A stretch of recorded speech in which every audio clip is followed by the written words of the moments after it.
Mirror, mirror on the wall. Is that what you are after all?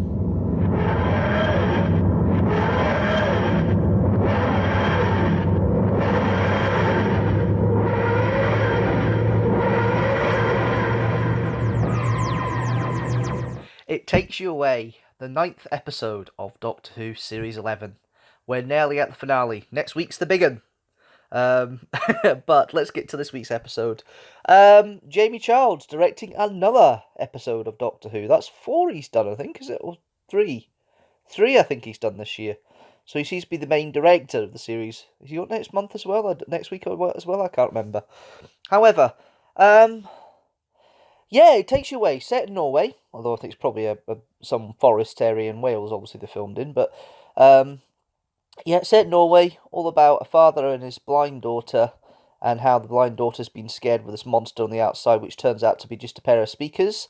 Because she's blind, he's utilising her fears a little bit, so he can go to another portal, to another world, to the Solitract plane to see what he thinks is his dead wife. I like the whole idea, this little mystery that comes in. Couple of good points about it.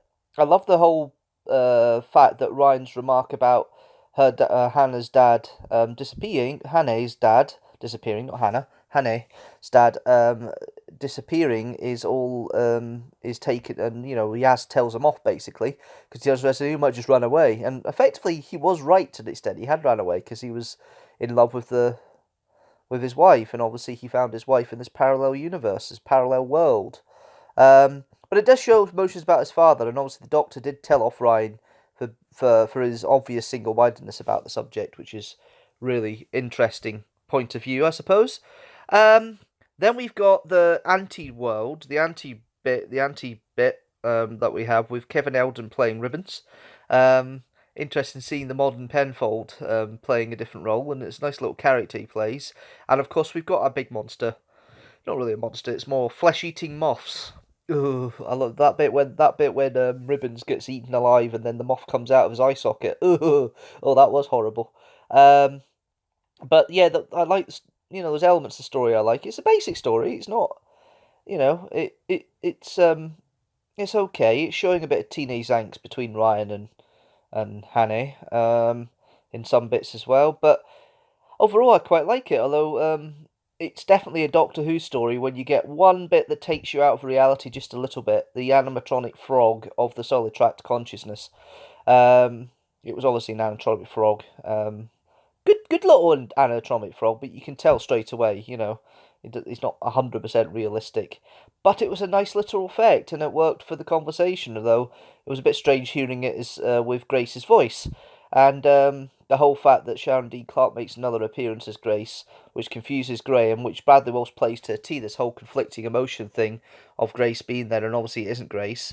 He knows deep down it isn't, but it's just trying to make it clear on that. The relationship between Ryan and Graham has come full circle. Ryan effectively now classes him as a granddad, as a family member, and as part of that family. Where is Yaz? Again, it's like That's it.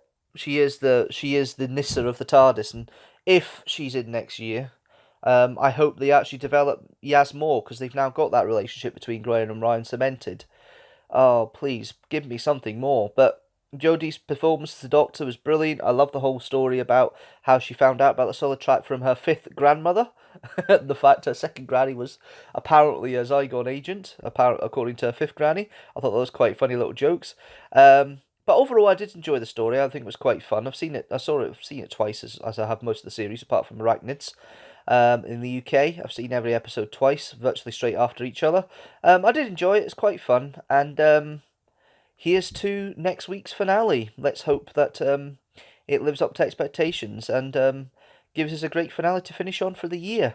Okay, thank you very much, guys, for watching. As always, if you like this video, don't forget to share and like it below, and comment on what you think of the episode. Let me know what you think, and also check out the other episodes from the playlist up there for the series. And I am back with a Deanstructor. Well, that's the hope. A Deanstructor on Sunday at 4 p.m. GMT, and the last first impressions of this year will be at 4 p.m. GMT next Monday. So until then, thanks so much for watching, and I'll see you later.